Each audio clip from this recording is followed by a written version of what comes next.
No, kain naman tayo ng kilawin na isda. Ayan. Masarap ang kilawin na isda nila dito. Sobra lang manghang. Ay!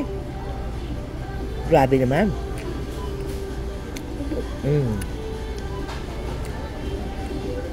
Ay, nako. Masarap pati mga sibuyas. Dito kayo bibili, oh. Dito.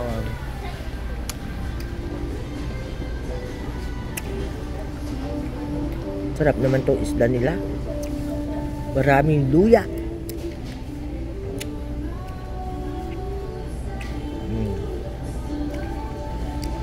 Ito nyo yan, isda. Ay, sus. Oh, nakagat ko yung sili. Sobrang anghang.